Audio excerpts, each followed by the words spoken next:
Question number 8, Stuart Smith. Thank you, Mr Speaker. To the Minister for Tertiary Education, Skills and Employment, how is the government ensuring overseas-based New Zealanders repay their student loans?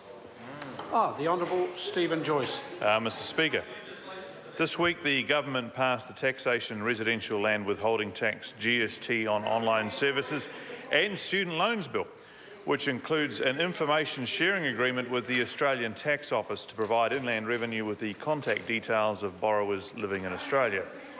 This agreement is an important part of the initiative run by the government since 2010 to ensure overseas-based student loan borrowers repay their loans.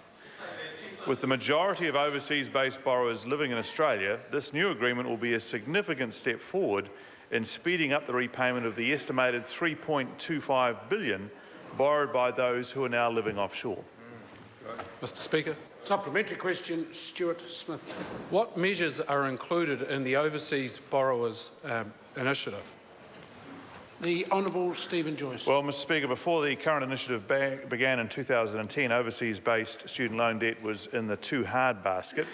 We do still have a way to go to get the repayments to the level we want, but in addition to this information sharing agreement, we have brought in fixed repayment obligations and higher repayment thresholds for overseas-based borrowers, introduced a border arrest system for the most non-compliant overseas-based borrowers with high levels of default on their student loan repayments, and put in place ongoing information sharing between Inland Revenue and Internal Affairs to collect contact details from passport applications. These are all having a positive impact, with a current target of lifting extra payments by overseas-based borrowers by $100 million a year on track to be met in this financial year. Mr Speaker. Supplementary question, Stuart Smith. Why is it important for overseas-based borrowers to meet their obligations? The Honourable Stephen Joyce. Well, Mr Speaker, it's important that all borrowers meet their obligations to taxpayers who have supported their tertiary study and therefore allow the same level of support to be available for the next generation of students. Through this initiative, we've made it easier for borrowers to contact Inland Revenue and make payments from overseas.